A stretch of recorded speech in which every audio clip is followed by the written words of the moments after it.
welcome to the Right Side podcast from the Livingston County Republican Party. I'm Deb Drick. I'm the chair of the party, and my co-host tonight is none other than Joanie Econom, who is a new executive committee member. She just got voted in at the April meeting, the early April meeting, and she's also stepped right into service. She's agreed to be the Livingston County Republican Party volunteer coordinator. So understand she's going to be coming for you. So yeah, Joanie, welcome and thanks for being you. my co-host tonight. Yeah, thank we're you. gonna talk about a little bit about what Joanie's kind of thinking, that things she's going to be recruiting for, and hopefully people sign up. And then we have Rick Beaudin here from the Pinckney Pirate himself is here, going to talk about Food Truck Friday and what we've got going on, or what he's got going on, and then we'll kind of talk about what we're going to do there, and anything else that's going on in Pinckney he wants to mention, which but judging by his Facebook, there's always something going on, so he'll have some fun. Then after that, please everybody stick around. We're going to have an open discussion based on a communications workshop that we just did last week, Thursday. And it was basically about political communications and things you should say, things you shouldn't say, and things you should never let Larry Parsons post for you. I do say that with his permission, so that's okay. Basically, what's effective, what isn't effective, and some basic rules on that. But I have been asked more and more by our membership to come up with some consistent messaging for everyone to use, and we should be saying similar things. So we're going to kind of not go through the whole training, but just kind of bring out some pointers from that, some highlights from that, and then I'm hoping to open it up for discussion on different messages that we should be having, maybe a couple of topics. I know Michelle Blondeel was at the workshop, and she brought up what can we do about what kind of messaging can we come up with about tariffs. So we'll talk about that. Yeah. Let's start with tariffs, and we'll see where it goes from there. Okay. So Joanie, what do you got going, or what are you thinking about? What are your thoughts about being a volunteer coordinator? What are you going to do? I'm going to hand a clipboard around first of all, so I can start collecting volunteers, because we have some wonderful people in our party that have, through the years that I've been involved, have volunteered in many, many aspects of different things, events we've had. So the clipboard will be going around probably at the next meeting, so I can collect names, numbers, and emails and stuff. But currently we have our Lincoln Day dinner coming up. Right. We're going to need some volunteers and stuff. We have the baskets that are being unbelievable amount of baskets that people are saying, hey, I'll make a basket, or I'll contribute a basket. So we're going to need somebody for the silent auction. Yes. And so that really, I was really impressed seeing all the people that are saying, hey, I'm going to make a basket. I'm going to make a basket. And so we have that. And then we have Food Truck Fridays coming this summer, which you guys will talk about later. So we're going to need volunteers for that also. I mean, you're not locked in to stay the whole day, give us a couple hours and stuff. So, but I found as through the years volunteering for different things, I got to know so many more people that I did not know before, and created great friendships. Stuff. Gosh, yes. So, and what did we just do? We just did the St. Patty's Parade. Yeah. What a blast that was. Really. I mean, that was a last minute, let's throw this together. You and I ran out getting all kinds of stuff in this. The unfortunate thing, we were a little late in the 11th hour. We were driving all over stuff and no St. Patty's. Michigan collecting anything green, anything green. Thanks to Norris Hardman. His engineering brain pulled off areas that I couldn't have done. Tom was with us, and Tom and tools, no. But anyhow, the float came out beautiful. It did, but we had so much fun. Yeah, we did. I mean, it was, there are a couple frustrating moments when this wouldn't stay up or that wouldn't stay up or whatever, but we laughed so darn hard. Oh, I know. And look how fast we put that together. It wasn't like weeks, days. No, it came together fast. 2-3 days. It was great. Definitely a success.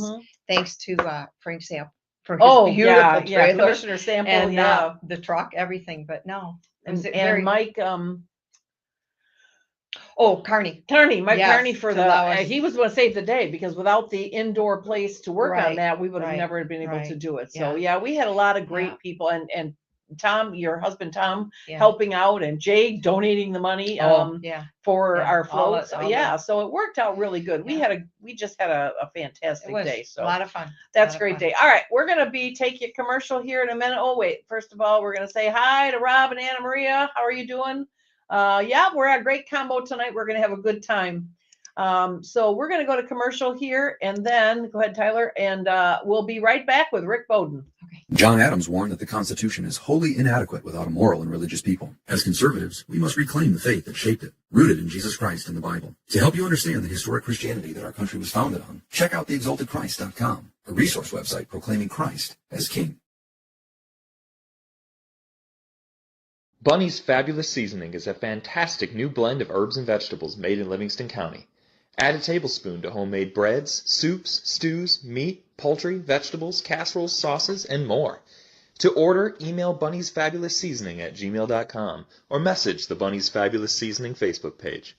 It's time to divorce you or marry me chicken and take advantage of free delivery in and around Livingston County. Bunny's Fabulous Seasoning, the only seasoning you need.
With Rick Beaudin, and we're excited to hear about what he has to say. We brought him on because the LCRP has decided to get a booth at Food Truck Fridays this year, and Joanie is going to be knocking on your door. She's going to knock on your door and get you to come work it, but just like we always do, our events are fun. They're a blast. And we also have some Republican businesses that we're going to try and be right in a row. So I'm going to be there with Bunny Seasoning, and I think Brian Dignatowski's going to have his water there. So we're going to have all kinds of stuff. But welcome, Rick. Thanks for joining us tonight. And why don't you tell us, first of all, let's start with Food Truck Friday. Tell us kind of what that's about, how that got started, and everything else. Food Truck Friday got started during COVID, because of COVID. You know, for years we've had an event in downtown Pinckney called Art in the Park. Right. And Art in the Park started, and what happened was we basically got canceled out 2 years. You know, the first year we got canceled out, and then the second year, by February, we needed to decide whether we were going to have the event or not have the event, and we needed to cancel. So what we did was, we had been talking about having some major event in town, and food trucks have become so popular that there's a guy, Mike Safransky, who owns the State Farm in town, and he and I got together and said, okay, well, we can't have Art in the Park this year, but things opened up. And so June, July, and August that year, we ended up having 3 events called Food Truck Fridays. I think we had 5 food trucks at the first one. Okay. And it was funny because it's the most rain. The first one was the most rain we've ever had. You know, this is our 5th year coming. That's the most rain we ever had. But it was like at about, the event runs till 8 o'clock, and it was probably about 6:15, 6:30 that it started pouring. And we were very happy it did, because we had no expectations. The food trucks had no expectations.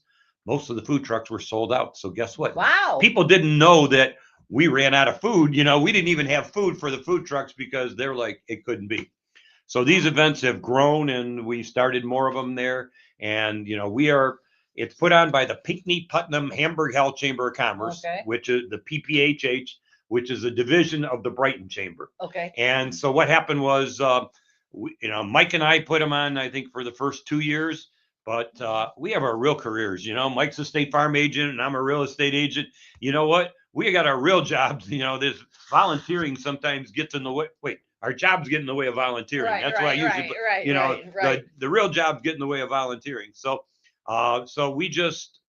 we're working on that, but luckily now we have Michelle, the token from the Brighton Chamber of Commerce, which we are a division of the Brighton Chamber. So Michelle is actually our liaison between our divisions, and Michelle is basically, she's the person behind all the gut work of putting together Food Truck Friday. She's very good at that. She did that for Balloon Fest for a long time. She was with the Howell Chamber for many years. So she crosses her T's and dots her I's. She does everything. And, she comes to me, Rick, is this okay? I go, Michelle, I'm just happy you're doing the work and I'm not, and I don't have to worry about that. But the fun thing is that we've worked on it over the years, and the thing has really grown, that we're to the point now where we actually have to do sort of like at Art in the Park, we have artists that sign up, and we have to do what's called jury them. So we select them and have them picked. So what happens is we started the same thing for the Food Truck Fridays.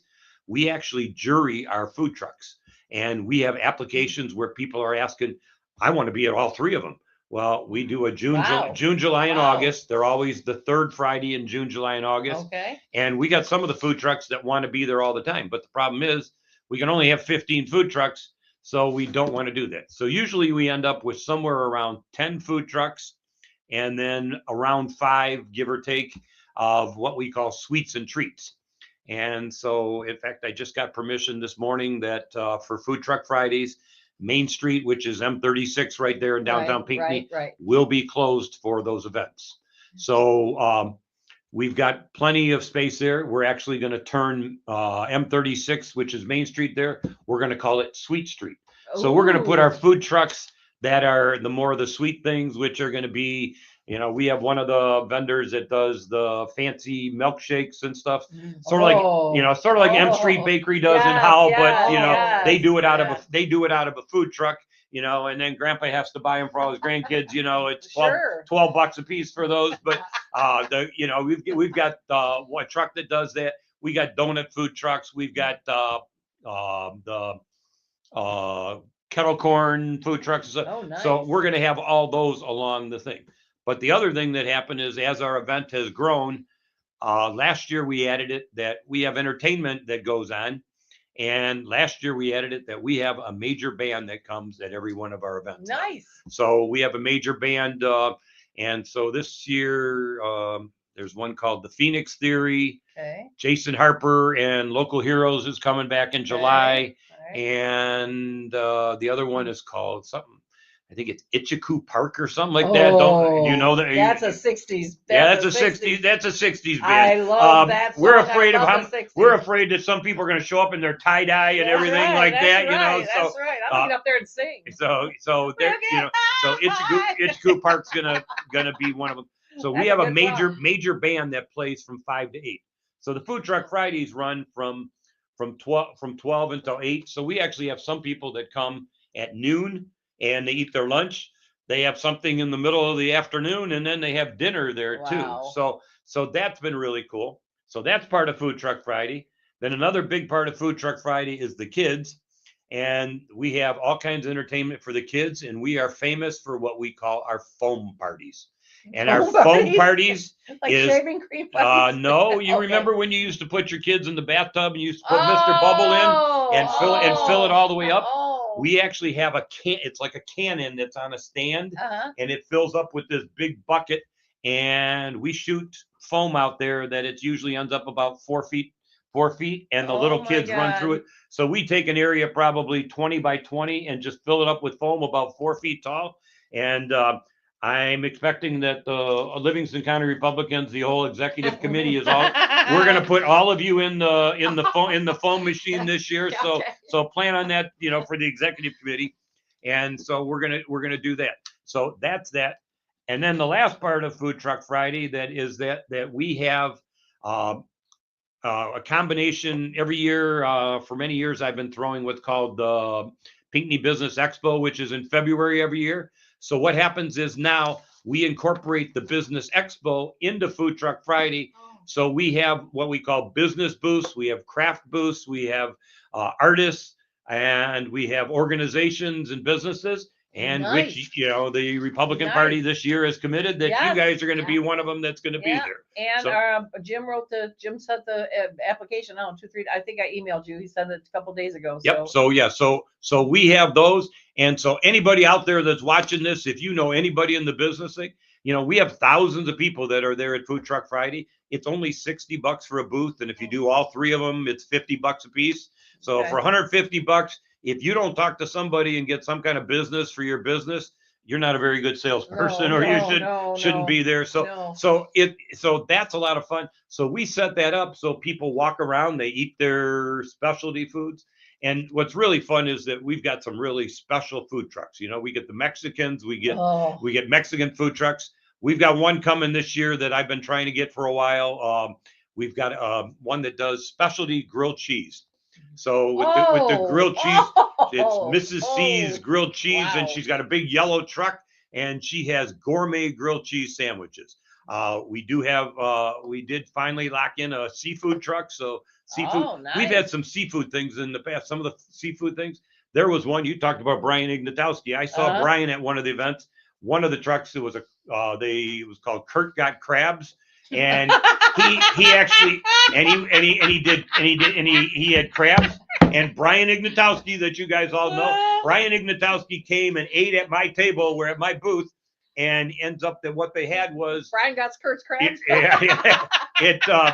It was a crab boil. And a crab boil, it had the potatoes in it, it had the corn on the cob, it had the crab legs and everything. I think it was, I'm telling you, Brian's a big spender, it's I think it was $42.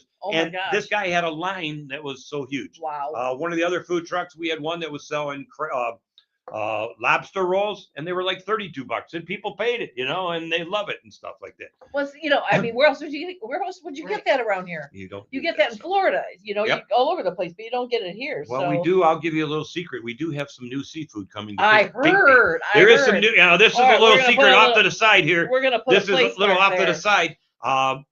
Coming May 3rd is the grand opening. We have a new place in downtown Pinckney. The building used to be. It goes way back to Lake's Grill. Then it was called La Vida Bistro. It was a And then mushroom. Purple mushroom. Most recently it was called Fondness. Right, but they had some kind of mushroom thing, but they're a long time ago, Yep. I think. I don't remember. And so we've had a number of places go through there, but we've got some new people that came in now, and it's called Bliss and Fish. And Shadia, who's the lady running it, she's from Green Oak, and she is just super excited. Her father used to own a seafood restaurant. It's something like Bet and Jets or something like that. It was from Redford, and her dad owned it from like 1979 to like 2013. So she's got the background with that, and her dad's still around, and he's going to be helping with the fish side of it. And then she's got the Mediterranean side of it. Her family origins are from Lebanon, so she's going to have all the Mediterranean. I was in there this morning, and they have this big mural on the wall, and on one side on the mural they have a whole thing with like some big rock that's in the Mediterranean Sea and a view of that, and then on the other side they have all the fish. They have a thing of fish, so it's the Bliss and the Fish. Okay. So they're going to have both of them. And she's also got a specialty line of olive oil. So we're going to have seafood and Mediterranean. The olive oil, she brings it relatives of hers actually have an olive field, olive trees in Lebanon, and this olive oil was brought in from there. She's been selling it for a couple of years at some of the local farmers markets and things like that. So that's an aside there, but that's a big thing to draw people to Pinckney and stuff. That would be. So, but Sherry Clark says Karis Kohler. Is that? I'm not sure what that means. Is that the name of a restaurant? Sherry. Sherry, tell us what that was about. Yep. Anyway, so. But so that's going to be really huge in Pinckney, and they're going to be open. And I talked to them today. May 3rd is their grand opening. They will be packed. Like you said, Rick Beaudin posts a lot of things on Facebook. I did a interview with her on Facebook and shared the video, and we just looked at it this morning. I've had like 14,000 views on it. Wow. It's crazy. Wow. And the people are just excited for something to be really cool and something nice. And this lady is super excited. The past places haven't gotten as involved. So like at our Food Truck Friday and our Art in the Park, she will be there with us. And that's the only place in town where you can buy alcohol. So, all right, then. So when you're spending money at Art in the Park, your husband can go over and have a beer or a drink over there too. There you go. So, but that's going to be a big activity. So that's a men's coach. Yeah, the men will go over there and stuff like that, and they'll be doing that. So they're really jumping in with that. So that sounds awesome. We've got a lot of things. So, but the big thing is the booths that are going to be involved, because you can get in front of a lot of people. You know, last year was an election year, and we had a number of your candidates that had booths at Food Truck Fridays, and it's just a way to get in front of people. Those that are in office right now, hey, come see your constituents. Well, they'll be working that Republican booth. Work your booth, or if they're that local, they can get their own booth too and stuff like that. So they just getting stuff. But if you know anybody that's got any kind of business, we got crafters that come, we got bakers. There's a lot. It's really interesting, because one of the things we've learned about through these things is there's a lot of it's called the cottage industry. Home-based businesses. Where I don't know all the regulations. This is where we make our money, right? That's what I do. My bunny seasoning is through that. Yeah, all the regulations. But there are people that make breads and cookies and cake pops and all kinds of things, and special popcorns and different people. Freeze-dried candy is the big thing now too, that a lot of people are doing at home. So we've got booths that aren't just food, but they're anything. But anybody who wants to get in front of anybody can get a booth at Food Truck Friday. And we're trying to recruit some Republican businesses, local businesses. I was talking to, like I said, Brian's going to be there. He's going to have his water there. I'm going to have my seasoning business there.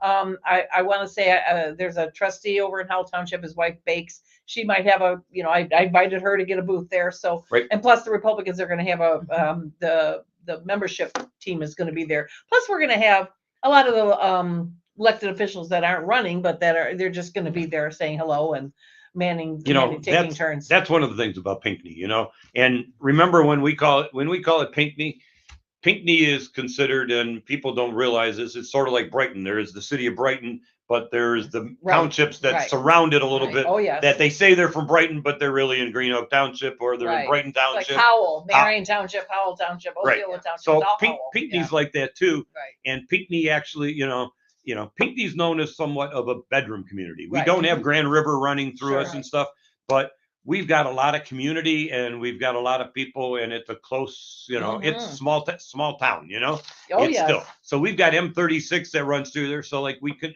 we include Hamburg Township, Putnam Township. We get people coming from Gregory, and here's a little tidbit that I'll tell you that some people may not know is what is the most populated municipality in Livingston County? Most populated municipality in Livingston County. You think it's Pinckney? Nope, it is Hamburg Township. Is it really? Hamburg Township has more people than any other town. Well, they have the most voters. That makes sense. They have the most precincts. The most municipality, because you've got the other ones like we talked about. Brighton isn't just Brighton, it's the others. Right. So we've got Hamburg Township, where I think there's somewhere around 23,000 people now just in Hamburg Township. And they come down M36. So we get a lot of people that's there. One of the things that's really cool is because downtown Pinckney, one of the sites is, that the park is right there. Sure. And they've got the big gazebo. Right. Well, I was just down there again this morning, and the gazebo has been gone. They tore the gazebo down Why? because they had some COVID money to deal with and it needed replacing. So Oh, there is a alright. new gazebo going up, Oh, nice. and it will be bigger and nicer. And with help from our Chamber of Commerce, we're going to have a whole sound system in town. One of the big events in town in Pinckney, and if some of you didn't see it last year, it has grown. They have a thing called Light Up the Park. Okay. And again, all the Republicans should do this first, get signed up. And so Miss Volunteer over there, Yes. you know, you got to get people signed up. They sell Christmas trees and for Light Up the Park. And Santa, Santa ho ho ho, comes for Light Up the Park. But honestly, last year they had 105 Christmas trees that businesses, organizations, clubs, schools, churches, and whatever. Wow. You buy a tree, and then what you do is by the date that Santa comes to town, they have certain dates that set up. You buy your tree. And then what you do is and then you have to decorate it. Mhm. So you buy your lights, you do everything. We have all that. Well, honestly, last year it was like a Hallmark movie going to downtown Pinckney. Wow. And a lot of people didn't see it. And, again, we don't have Grand River running through. So a lot of people, you got to go to Pinckney. You just don't pass through. Right. And so this year, watch for it again.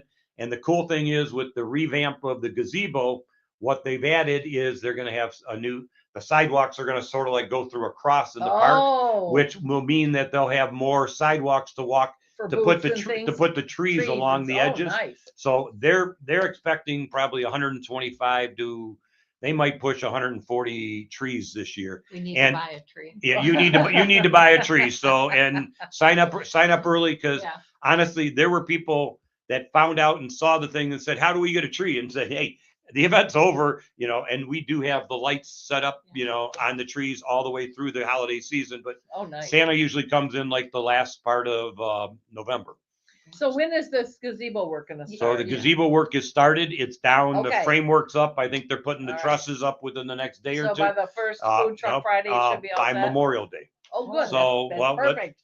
Which will bring us to another event in Pinckney. I got a whole list of I events can here. see that. And I will You send, got a parade. I messaged you and sent you this. So Pinckney does have a huge Memorial Day parade. Yep. And again, we talked about small town. The town comes there. We've got a great guy, a volunteer named Don McCall Don McCall has put on this Memorial Day parade for years. They use somebody's big mouth. They use somebody's big mouth to announce it. So Don signs up everybody, and then I get the list of all the people, and I announce it going through. And as part of the expansion with the new gazebo, which will be done by Memorial Day, we have we're getting a sound system that the Chamber of Commerce is giving to the Oh, village. nice. So there'll be a whole sound system, so you'll be able to hear me all the way through the park.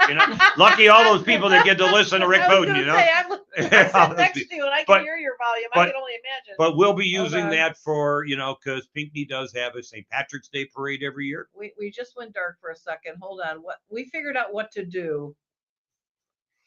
What did we figure out to do? That start camera right down there, maybe Where? next to the mute. Next to mute? Oh, Start yeah. camera. Oh, We're back. sorry about that. We're back. For some reason that just goes dark every once in a while. Anyway, go ahead. So Okay. anyway, so we have lots of events that we announce things. We have, we just had the St. Patrick's Day parade, which you Yes, we guys had a blast. participated in this Mhm. year. We have the St. Patrick's Day parade.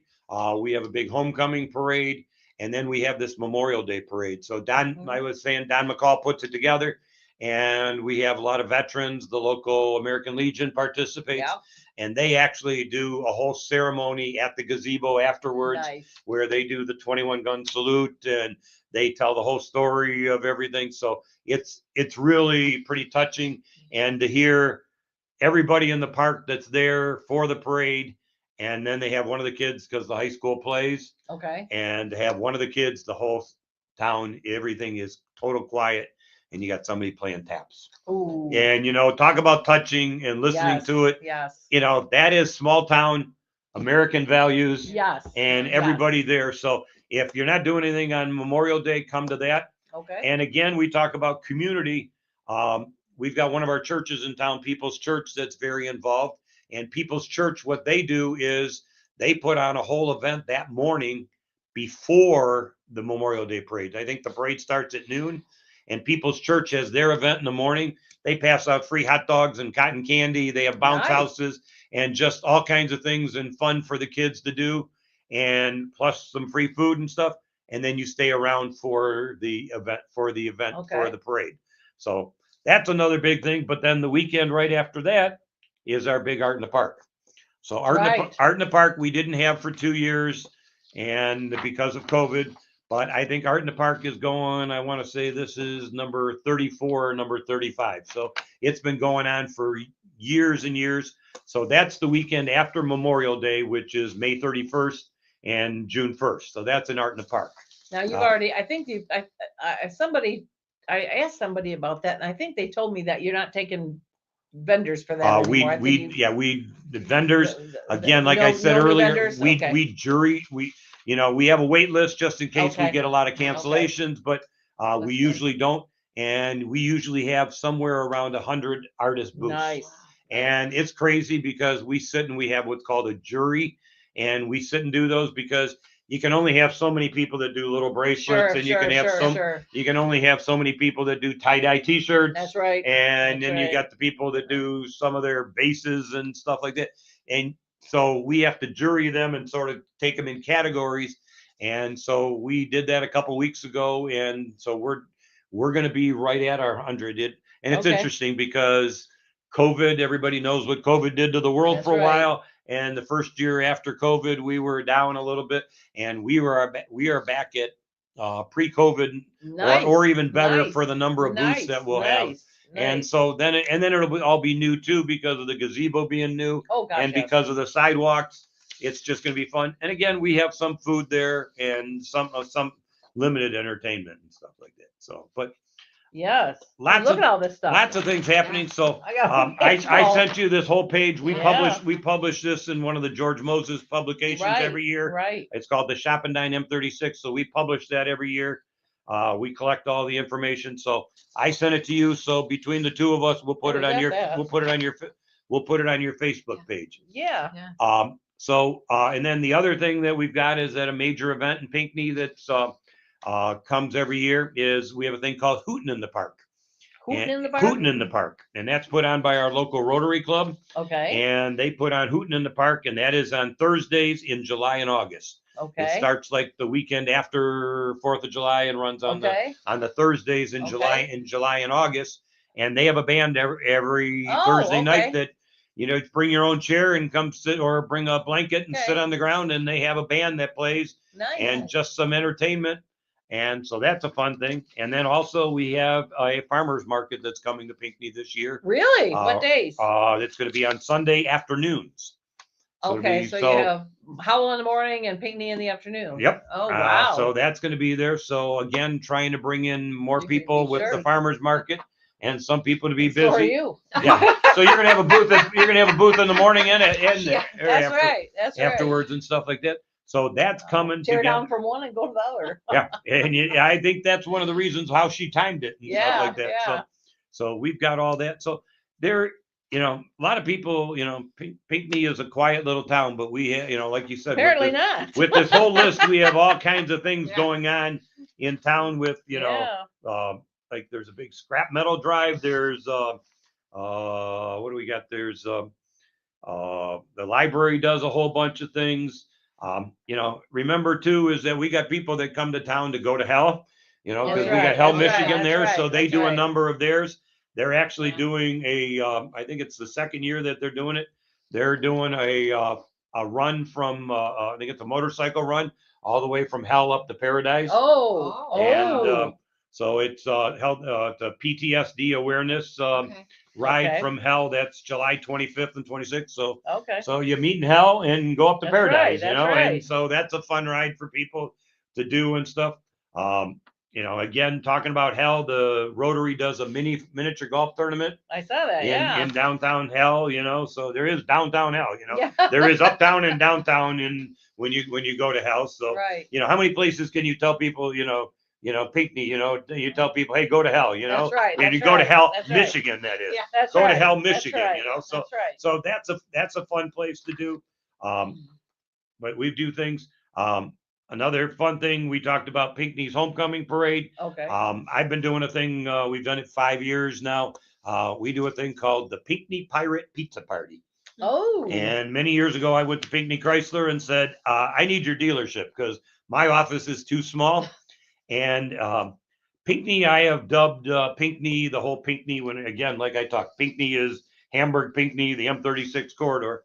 We have 15 places where you can buy pizza in our Oh, town. wow. So we did this thing where we've been doing it 5 years and we get almost all of them that participate. So we usually get from 12 or 13 of the 15 that they all bring free pizza. And we have the Pinckney Pirate Pizza Party and everybody brings their pizza and gives out pizza to the Oh, my whole town. gosh. Wow. We usually get 400 to 450 people that come Wow. to get it. What a great way to try pizza. And it's interesting because there are different places that people don't know. Yeah. You know, we've got, you know, the Town Square Pizza right downtown. We've got, you know, the famous Zuki Lake Tavern for their pizza, the Hamburg Pub. We got Boomer's Party Store, you know, so we got things too. So I just mentioned Boomer's Party Store. I'll do another plug for the area. Okay. Pinckney's also going to become the shawarma capital of Livingston County.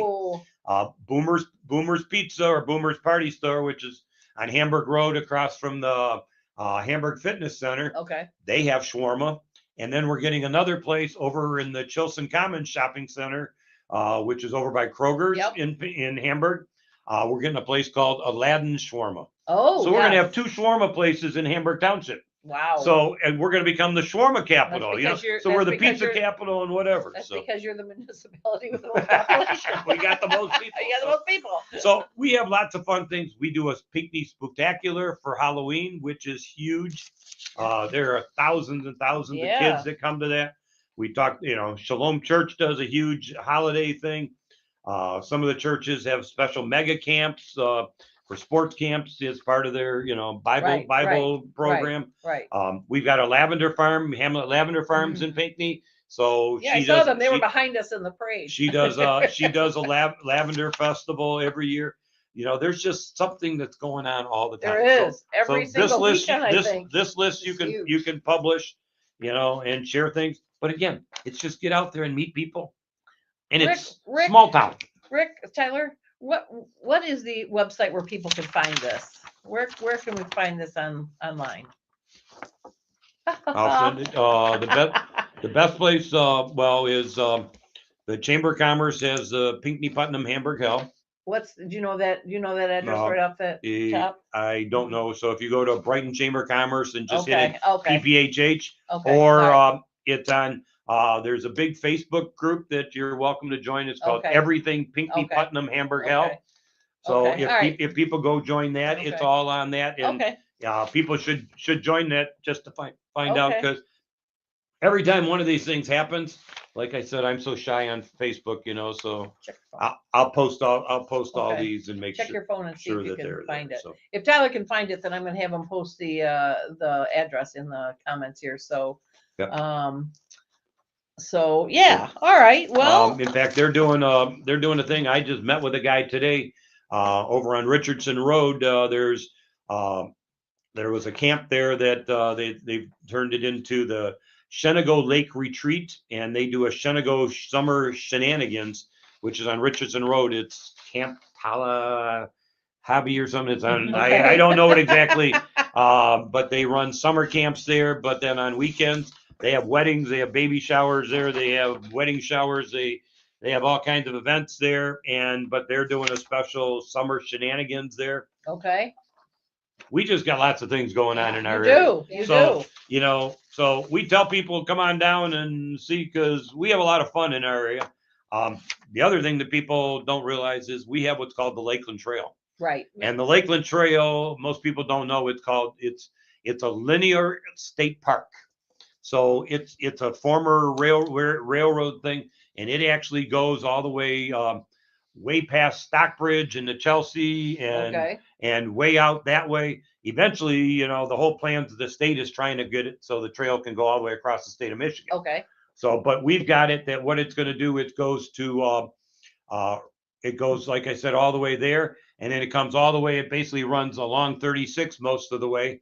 But then it comes to, it's going to come into 23 now. But with the new intersection they're doing at 23 and 9 Mile or M36, they're actually going to cross over. And then it actually goes up Fieldcrest, which is the other side of 23. And then it goes into the Green Oak Mall. And then the trail comes out. Most people don't know that it, the trail on the, if you go to Penny's and you look outside of Penny's, there's actually a trail and that goes all the way to Kensington. Oh, wow. So you will be able to come from Pinckney all the way to Kensington Park. So someday that's on our list that we want to plan an event that we get all the bikers to come all the way from Pinckney to Kensington and have a bike ride that goes all the way there. Is it just a bikes or is it walking? Oh, you can walk it, but that's a little bit of a long walk all the way to Kensington from Pinckney. So no, you do a dog walker, an animal dog walker. Yep, but That's you an know, excuse to go buy a bike. It is. but all that with the trail. Yeah, that sounds great. So. Well, Tyler managed to find the web address for where we find all these stuff online, all these events. Cool. And that's up there for everybody. So copy that and paste that and find that, mark that page. So You're gonna be busy. yeah, you're going to be busy. Well, we're looking forward to participating with the Food Truck Fridays, and definitely we're going to have a booth there. So All three?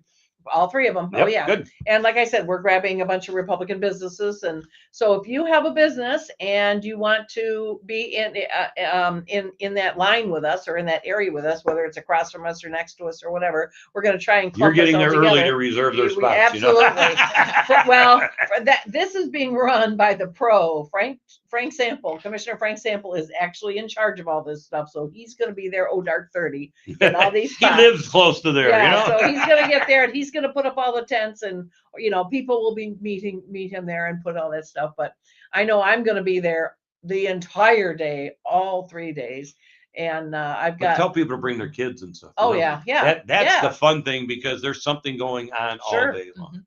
Sure. Well, and it's great for it's great for and we're gonna have we had last week we had Mike and Sharon Staton on, who are our membership chairs, and I had breakfast with them last week, or lunch with them last week. Oh my goodness. We planned so many new membership events, but one of them is they're going to be here for all three of these, and they're looking forward to me. So what were the dates again for the Food It's Truck Friday? June 20th, Okay. July 18th, and August 15th.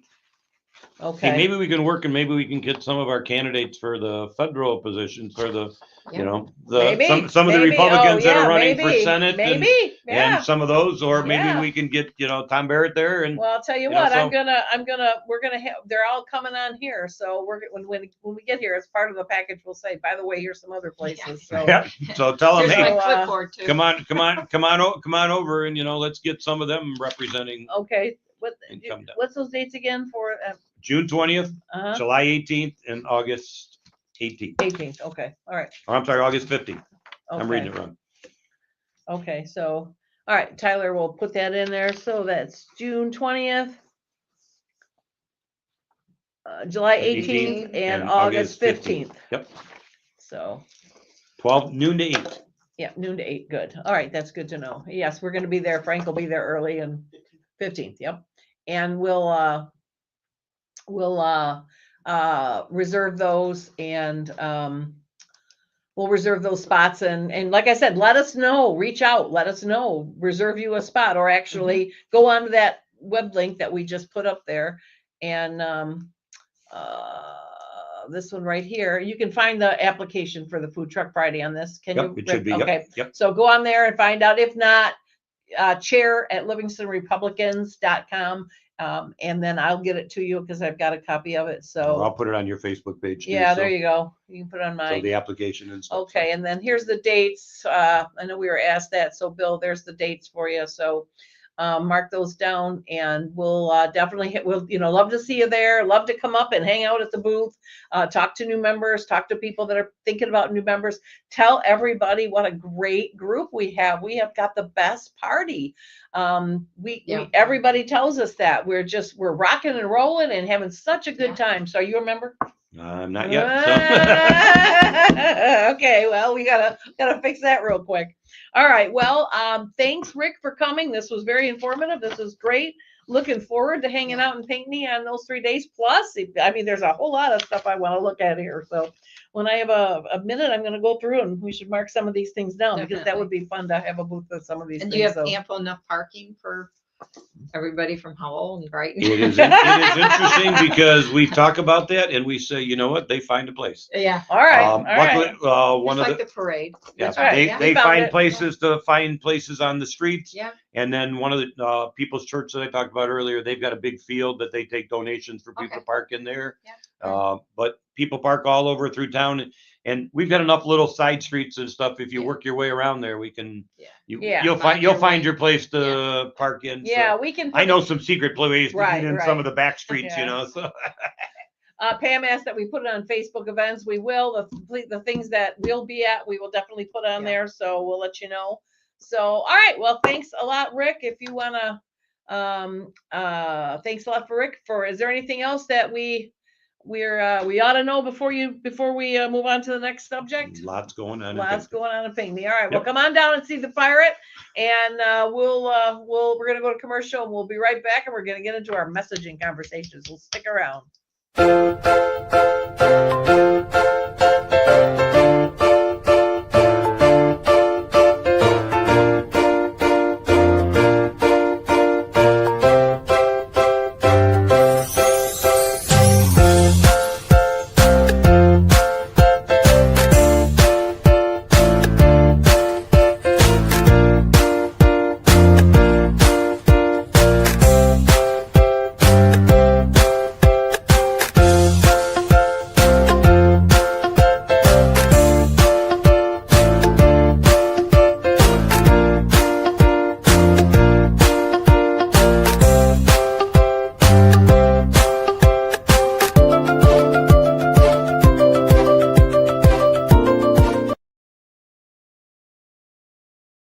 John Adams warned that the Constitution is wholly inadequate without a moral and religious people. As conservatives, we must reclaim the faith that shaped it, rooted in Jesus Christ and the Bible. To help you understand the historic Christianity that our country was founded on, check out theexaltedchrist.com, a resource website proclaiming Christ as King.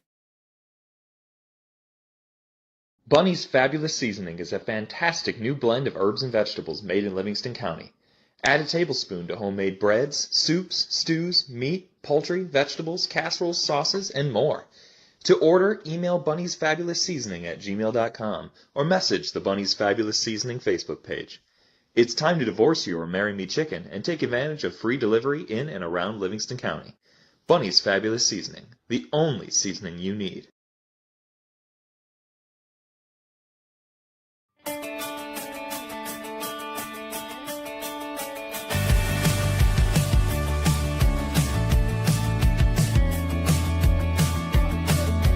Hey, what do you say? This whole town could be red by the end of the day. If you feel alright, we can throw it and drive. With the radio up.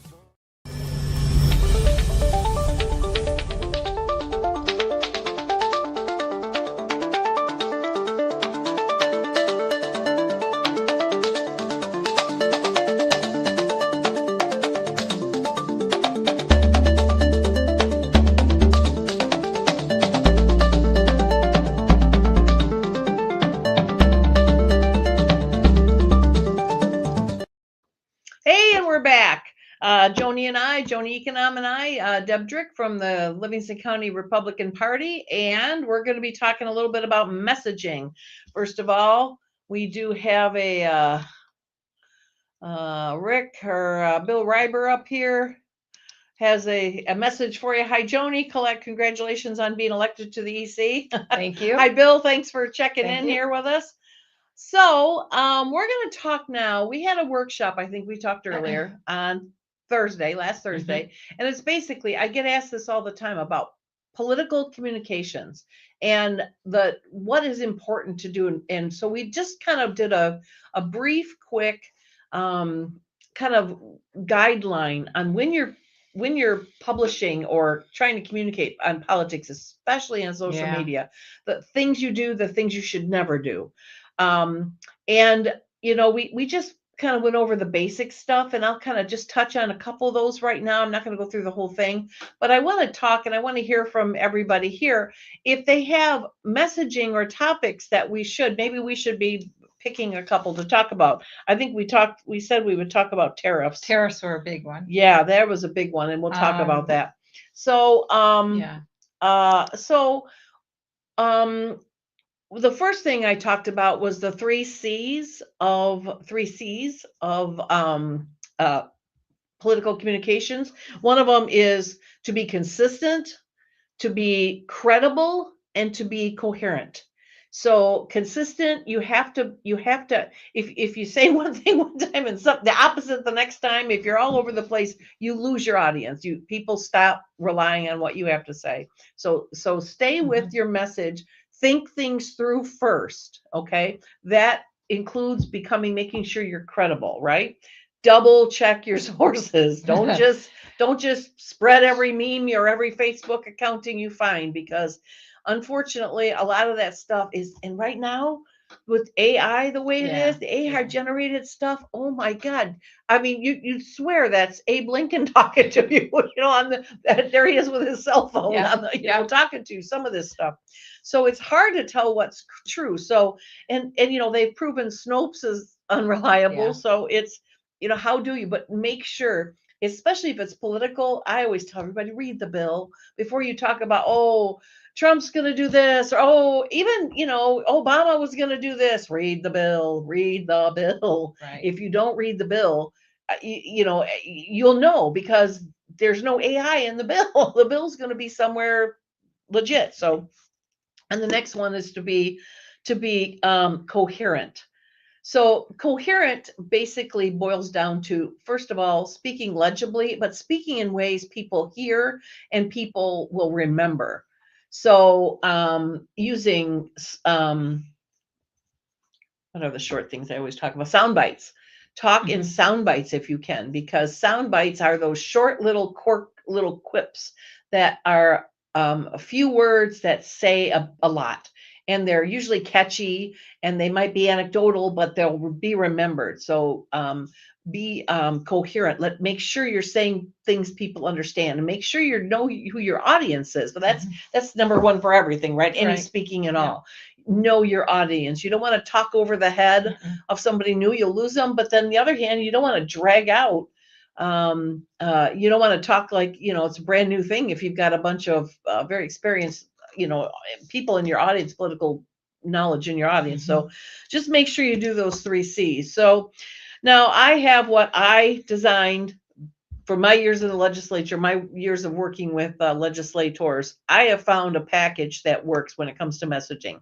And again, I want to talk about messaging. Messaging is different than your PR. All right. Your public relations is selling something. It's telling you what there is for sale. It's the item you're selling. In political communications, your item is usually your candidate or your ballot proposal. Let's talk about Brian Posthumus. Representative Brian Posthumus came and spoke to the EC. He's got and he'll be here next Tuesday, a week from tonight. We'll have Brian Posthumus here. He is the majority floor leader from the House. And he has got a ballot proposal for that just got approved, I believe. Yeah, it got approved, so it'll be on the ballot. And it basically the premise is you have to be a U.S. citizen to vote. Imagine that. Now that's real. That's far stuff for me, right? Yeah, to vote in America, you got to be a citizen of America. Yeah, I know. So what's bad is that we have to have a ballot proposal for this. Why isn't it just the way it is? But all right, it is. So we're going to do that. So what he's selling is the ballot proposal, right? But so that is that's PR. That's the PR. Public relations is what the item is. Messaging is what comes out before. It's selling the need. It's like the tugboat pulling the PR. It's that. So, and I always say it this way, before you can sell somebody a great water purifier, you first must convince them they have dirty water. And if you don't convince them they have dirty water, it doesn't matter about your Right. purifier. So what we're going to talk about a little bit is messaging, and it's getting the need for it, because if you can't sell change, or you can't sell the reason for change, you're not going to sell a reason for change without it. So the 5 stages of messaging are this. The first stage is a statement describing the need. Okay. So let's come up with tariffs. We'll say tariffs. Okay. So the statement of what is a tariff and why is it important? So a tariff is the amount of money that gets added to a purchase and you charge another country. So if a country wants, for example, China wants to, you charge other companies on purchases. Okay. And President Trump has made a big deal out of saying that we get charged a lot more on the purchases percentage wise than we charge those companies. And we're losing money here. So we lost you. Are we back? Bill says you've lost us. Are we back now, Bill? If you see us now, please give me a thumbs up or something.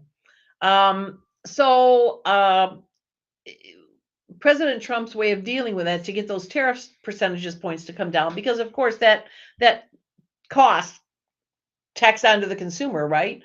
So President Trump made a statement that all tariffs would be matched. So if we're getting charged X percent, then we're going to charge them X percent. Right. And what has happened now is it's driving, or at least the goal is, and it's starting to work. We're getting reports that the tariffs from the other side, from the other countries that were overcharging, are now dropping their charges, because, and it's in their control, right? So if they don't want to pay 75%, then they need to lower theirs, and it'll automatically trigger the lowering, but it'll be mirrored. So if you want to pay no tax, then you shouldn't charge a tax. Right. So that's how that works. So tariff. So the 5 stages of messaging is, first, make the statement. What is the problem? The problem is we are paying too much on tariffs, all right, and not charging enough. The second part of a 5-part messaging is making it personal. Okay. For me, I'm gonna talk about how that affects me. It affects me because, or it affects you because it's the cost of the tariff is getting added to the cost of the material of the purchase. So we are paying more for something than we should, because we're paying a tariff that we don't need to. Right. So if we can get that lowered, ours will be lower. So then the next one is an analogy. All right. An analogy is a great way, and I'm a queen of analogies. I rely on analogies all the time because they're great ways to explain things that might be complicated. And maybe this one's not a complication, but I always use an analogy because remember we were talking about coherent and sound bites. Yeah. Sound bites lots of times come from analogies. So in this particular case, the analogy might be that tit for tat. People, if they're going to get what they pay for. They're going to get what they give. They're going to, they've got skin in the game, because before they could charge whatever they wanted, we had to pay it. Now it's leveling the playing field. These are all analogies. Okay. So another one is a visual, the blue color, right, yes, Rondel Arch, the blue color building is watching. Thank you for throwing me right off track, Ron. All right. So the next one is a visual. All right. People a lot of times are visual learners. So if you can put something together, I love matrices. I love me a matrix. And if this, then this, if this, then this. And that's a great visual. But in this particular case, I don't think that maybe it would, but it'd be a really detailed long one. But if there was just a couple of columns that basically said, what they paid before, what they're paid, like what, when we started, when President Trump started, what was the charge? Now, what is it? Now, has it gone up or has it gone down? From what I'm understanding, it's down. But if people see that visual, that helps them remember. And then the last one is a catchphrase. And this one is that one that usually takes the longest for me anyway. It's coming up with a catchy catchphrase to say something about tariffs. So I don't know. So Bill and Ron and anybody else watching, Rob, maybe come up with a catchphrase that is cute about tariffs, like no tariffs near here, or no, I don't know. Just say no to tariffs. I whatever it is, but a catchphrase oftentimes, I mean, if you think about it, think about catchphrases and how they work and how they remember things. Now I use catchphrases or little slogans and things in politics all the time. One tough nerd, we always know what that is. Pick Trick, yeah. Fix the damn roads, make America great again. They're all catchphrases that nobody had to stop and think, well, gee, who was that? Right. They knew. So those are the 5 stages of messaging: making a statement, making it personal, giving an analogy, doing a catchphrase, and doing a visual. Those are the 5 stages of messaging, especially when it comes to politics. I find they work very, very well. And I have what I call common sense rules. I shouldn't have to say them. I'm going to say some of them anyway. Don't call anybody names. I dislike calling people out. If you don't like something that the Democrats have done, talk about the policy you don't like. Don't make it about libtards or I hate that. I hate that. I hate that. Stop. You're just taking away from what you should be saying, because people will. We talked about communications, and the reason for communications is not to convince. That may or may not be an effect, depending on how you put it. The reason for a communication is, what do you remember? Oh, you're going to turn people off if you don't. Well, what is the reason? What's the base reason for a communication? It was the first thing I told everybody. Remember? Consistency. Nope. What's the reason for it? What are you doing? Convincing them. Not convincing. That is the convincing is the effect. That may or may be the effect, or it could be repelled, depending how you do it. The purpose for communication is to inform. Okay, you can inform. That's what you're doing. Now, the information, depending on how you put it, may convince, may repel. So you need to make sure. That's why we talked about this. Karen's watching. See, Karen remembers. Oh yeah. Good for you, Karen. You get a gold star. So the reason for communication is always to inform. And then if you inform correctly, you may convince. You have a better shot at convincing. If you do it badly, you're going to repel them. So you don't want that at all. Now, Karen or Joanie, either one of you two, if you remember, who are the 3? There are 3 categories of audiences you're going to have. Who are they in political communication? Oh gosh, I don't remember. Remember? Those 3. Karen, you remember? I remember our C's. There's 3 types of people. There are those that do this, those that are like this, and those that are like this. Do you remember what those were? I feel like if I just say it, Karen's gonna I'm look at her waiting for notes. Karen I to know. see if Karen, she jumps Karen, in you there. jumping in? So basically, whether or not you convince them, it depends on your audience. And this is where know your audience comes in. So Karen, I'm sorry if you're typing this up. I'm already jumping in. What do you got? Oh no! Where's your note? Where's your note? All right. So there are those that think like you do. There are those that think like you no matter what. There are those that you will never convince, do not think like you, and you will not convince them. And then there are those that aren't sure what to believe. They believe like you, they'll never believe like you, or there's some that don't believe. And it's those people, that third unit, those are the ones you're going for. Now, if you want to get real sassy and make that splash, with the words and the insults and whatnot, and you're around just the people that think like you do or believe like you do, you're not going to convince anybody because they're already there, and it just might make you laugh, but it'll make more people roll their eyes and walk away. Mhm. You will lose credibility. You start to look like a bully. You start to look like, I mean, insults are always the last resort of the inept. So, if you're going to start insulting people really, nasty, and that's where you get the libtards and the making fun of the last names and things. And I always frown upon that. As a matter of fact, on this show, catchphrase, yes, very good. Every on this show, I always tell people we don't talk about the person. Never talk about the person. It's more important to talk about what you don't like about the policy. So when I used to do political communications, I wouldn't talk about that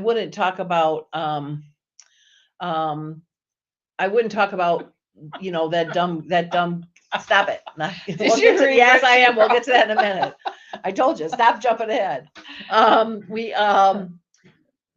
When you focus on, like, on this show, we talk about the policies. We don't talk about the person. I think a couple of weeks ago we had somebody that kind of started, I had to stop them. Stop. We're not going there.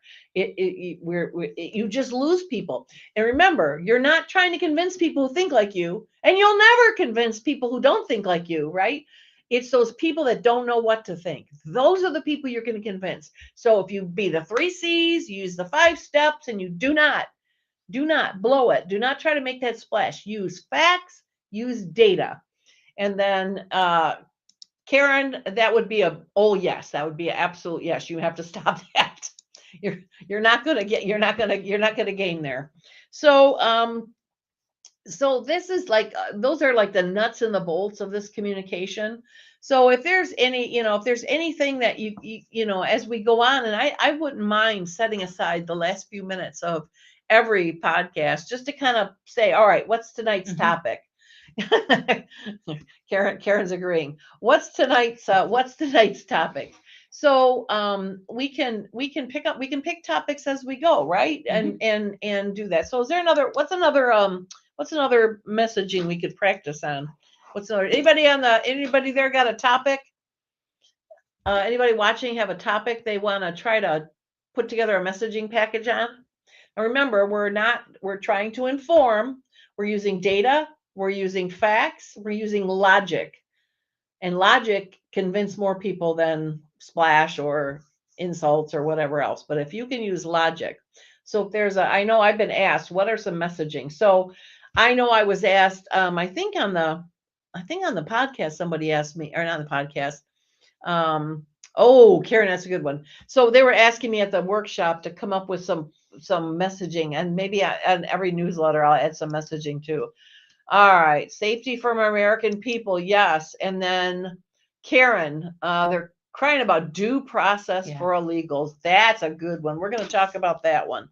Ron, safety is important, but due process is the hot thing right now. So we're going to focus on that for a minute. All right.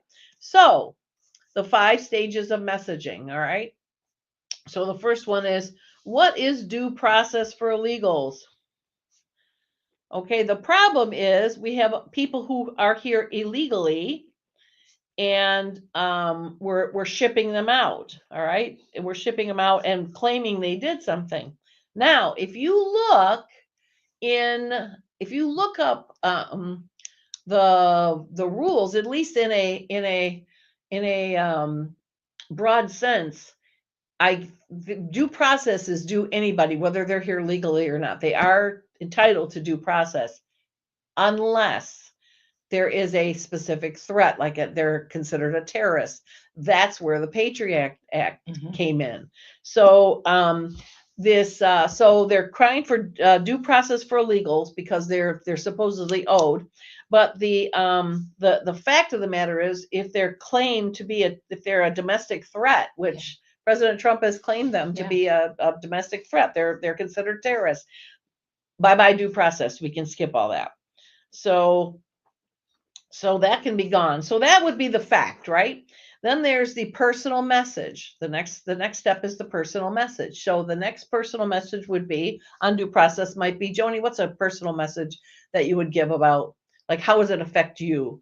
How does this? Well, a lot of it for me is the safety of our people in our country. Okay. They're coming in here and what their intentions are, obviously not to get a job. Right. I haven't spoke to any of them. I don't go looking for them, but they're causing crime. Yes. I mean, they're not here with good intentions. Sure. Is my feeling. If they were here with good intentions, they'd come here legally. Well, and I think another I mean, that's true. They're involved in human trafficking. They're in murder and drugs and prostitution. And I don't know if anybody heard this the other night in Colorado. Law enforcement stopped a vehicle. I believe the taillights were out. In the back of that vehicle, they found 180,000 rounds of ammo. Yowza. Wow, where'd they get that? Where did they get that? And Yowza. what is their intention with that amount of rounds? I don't think it's clay pigeons. No, I don't think so.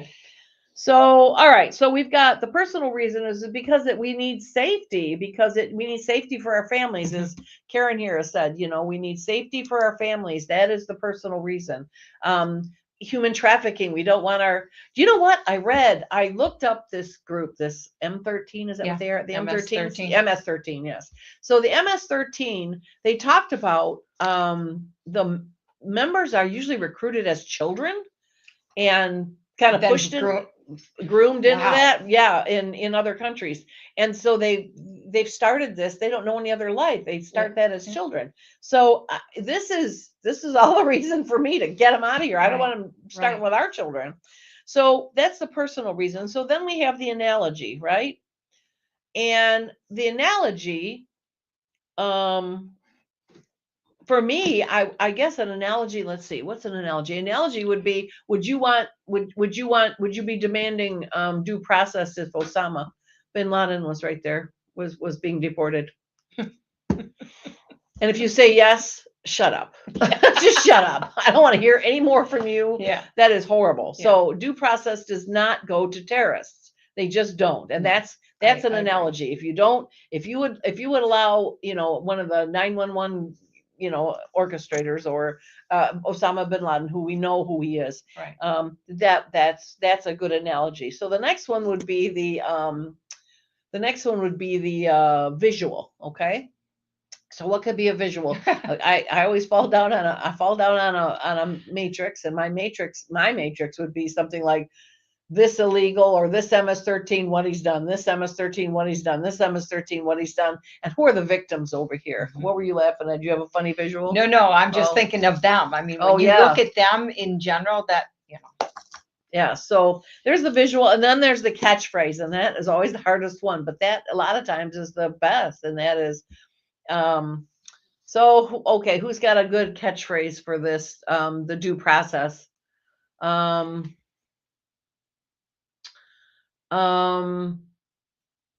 They're not due process. They're, terrorists aren't due any processes, or there's no due process for terrorists. Anyway, something along those lines that will trigger in people's heads. Just like I said, one tough nerd, right away an image came up to you. That's what that statement's got to be. So Bill Reiber or Ron Glard or Karen, you're watching that, come up with a catchy thing for no due process for terrorists. And that's what we would, or not for terrorists, for terrorists. I said terrorists. Well, she's got tariffs up there. I read it. Tariffs, I know, I read it. So yeah, we need to come up with that. But anyway, that's an example, and that's the whole purpose. It's not to, but it's an example of what we can say to people. And if we're all kind of saying the same thing, and it's not like we're just reading from the same script, we're back to the 3 C's, credible, coherent, easily understood, and consistent. We're all saying the same thing. It's not scripted. And if it's not scripted, it gets believed. So we can't, maybe the one tough nerd thing, the catchphrase, that's word for word, everything else, but everything else you put in your own words. And it's what gets sold. It's what gets told to people. And we're not lying and we're not making it up. We are absolutely telling people. So again, remember that the politician or the policy is the PR. It's what we're selling. But what we have to do is we have to sell the need for it. The need for it is the messaging. So as we all say the right messages, we can convince. And did I talk about? I didn't talk about, would you put this, did I talk about this, the recipe for change? Did I put that for Gletchers? Okay, we'll do that now. I did that on my thing. So type, A times B, okay, back up and put a space between that. A space, yeah. B, then X again. Space D, then put a greater than sign or a arrow to the right. The little down on the right hand side. No, yeah. And then space C. Okay, and go ahead and hit that. All right, this is what we call Gletcher's formula for change. All right, and it's basically A is a dissatisfaction with the status quo. Okay, this is a recipe for change. A times B times D has to be greater than C. A is a dissatisfaction with the status quo. You must have that. If people are not dissatisfied with what's going on, all right, if they don't have dirty water, they don't care. They don't need to change their water filter, right? So they have to have a dissatisfaction. And that's what the messaging is selling. It's that dissatisfaction. You're telling people their air's dirty, their water's dirty, whatever. All right. B is the vision of the desired state. So A might be your water is full of contaminants and you're going to get sick. B is we really need a crystal clear water that will refresh your body and nourish your body, but will not, it'll help your teeth, but it won't do anything bad for you. And then D is the path. You have to present a clear way or a clear path from A to B. So that might be your water filter. Your water filter is the way to get the clear. Or to in politics, it's usually change the policy or change the politician or both. So A times B times D. A is the dissatisfaction with the status quo. B is the vision of the desired state, and D is the path from A to B. All right, that has to outweigh C, which is the cost of change. Now, the cost of change are things like fear of loss of friendship, fear of being confronted, fear of being yelled at, fear of it could be the money lost, it could be friendships lost, it could be potentially business lost, it could be a lot of things. But all three of those things, you've got to have those A, B, and D have to be heavy. So you got the scale, and you got A, B, and D, and you got the C, which is the cost of change. And when one goes down, so if you got the A times B times D, might be this hand, A times B times D, is if the cost of remaining the same is expensive, that's when this is easy. So the cost of remaining the same, for example, this last election in November, all right, people were terrified what was going to happen if Kamala became president. We were going to have men and women's sports and boys and girls bathrooms, and we're going to have 4 years of that.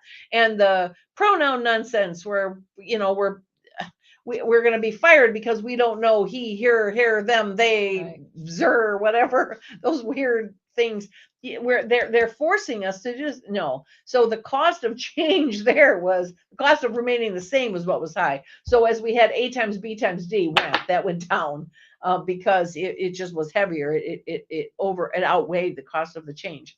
So you have two parts to messaging. It's you got to make sure you create those A times B times D, but also make sure people understand what the cost of remaining the same is.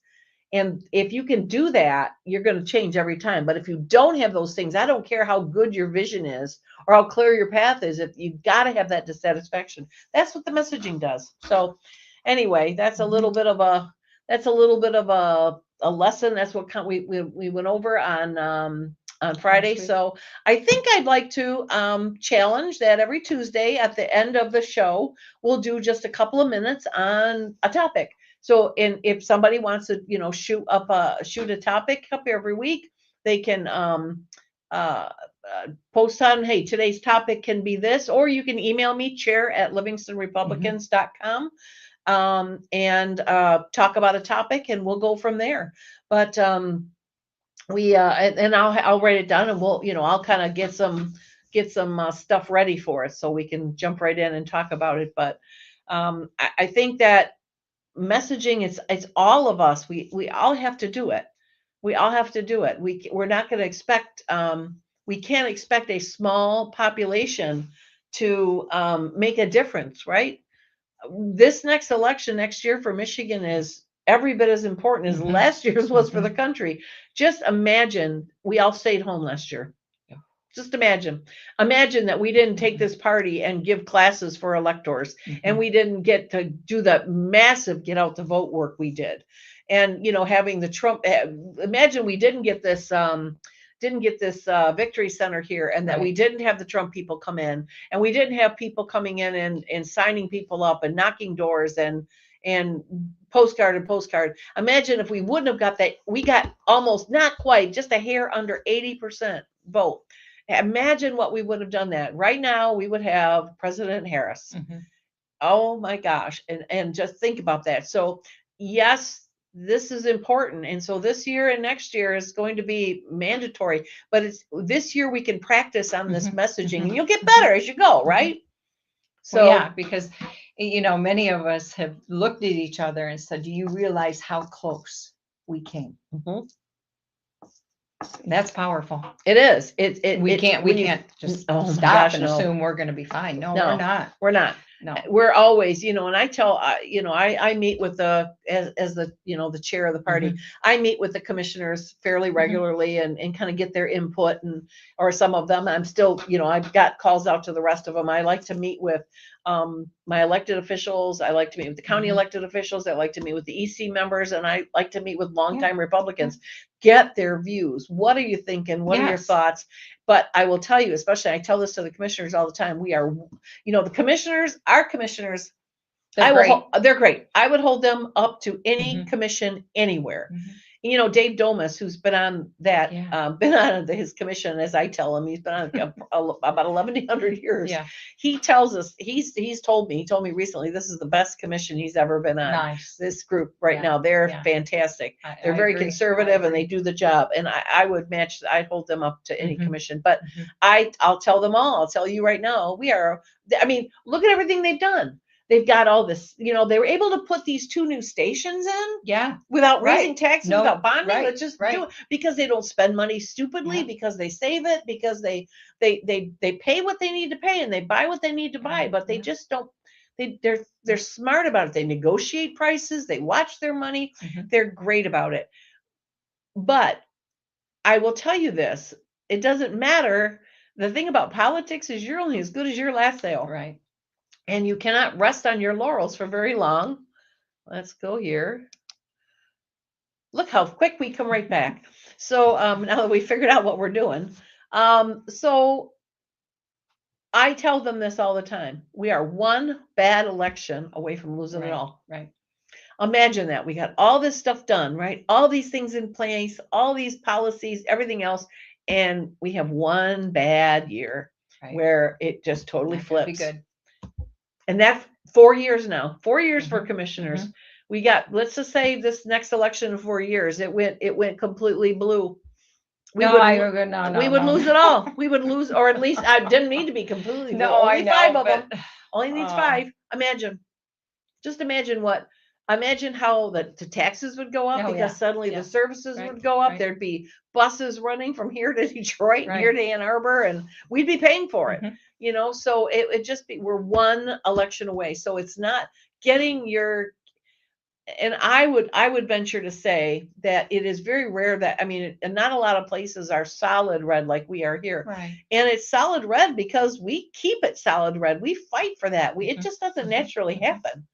right? I agree. No. It's messaging. We have to get that word out. Why is it important to have a red? I can't wait for our commercial to come out. I'm waiting on a couple of people that will, I'm still waiting on a couple of people to get me their last minute commercials on. So if you're one of those, please get it to me. So I'm hoping by the end of the week, I'm hoping to corral everybody that I need to, and then I'll get that, commercial out. But we have a great commercial about why join and the message that we're sending. And there's a whole bunch of them. I got a lot of people involved in this, so it'll be great. So anything you want to tell anybody here or talk about? Volunteers. That's coming right. for you. That's right. She's coming. She's serious about this. I know where you all live. That's right. Yeah. Well, and here's the thing. It's like we said earlier. I say it over and over, and I still don't think that people quite believe me, but it is fun. We make the meetings fun, just like we're sitting here laughing. It's no different at the meetings. We bend over laughing at the meetings. I try to do a little something at the beginning of the meeting called Chair's Perspective. Basically tell you, this is something I know about the process, or I know about, legislation or whatever. And people always come up afterwards. I didn't know that. Thanks for sharing that. So it just educates everybody, but we do it in a fun manner, and we laugh and have hats off to everybody and everything. And there, there's so many of us too. Mhm. I mean, it just, for volunteering, I've been in different events and stuff, but there's still people out there I don't know. So I'm coming to find you so I get to know you. But we can't do it alone. No. I mean, we can't do it alone. No. And like I said, sign up, you'll be glad you did. We have so much fun together. And I'm not like this. I'm not being some persona here that I'm not. No. If I saw you in the coffee shop, I'm the same exact way, and so is Joanie, and so is everybody else you've met here. We all do this. We're genuinely fun, and we generally have a good time. So, all right, we're gonna come back in a minute. We're gonna go to a commercial, and then we're gonna come back and kind of wrap up, tell you about next week. Okie doke. All right.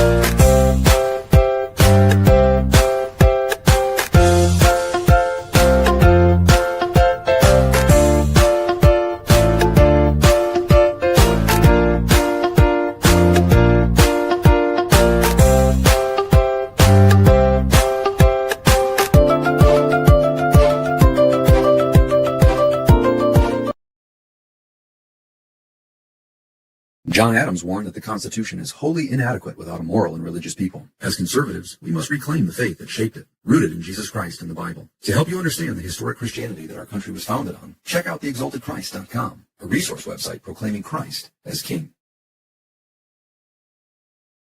Bunny's Fabulous Seasoning is a fantastic new blend of herbs and vegetables made in Livingston County. Add a tablespoon to homemade breads, soups, stews, meat, poultry, vegetables, casseroles, sauces, and more. To order, email Bunny's Fabulous Seasoning at gmail.com or message the Bunny's Fabulous Seasoning Facebook page. It's time to divorce you or marry me chicken and take advantage of free delivery in and around Livingston County. Bunny's Fabulous Seasoning, the only seasoning you need.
So, first of all, before I go any farther, I want to once again thank,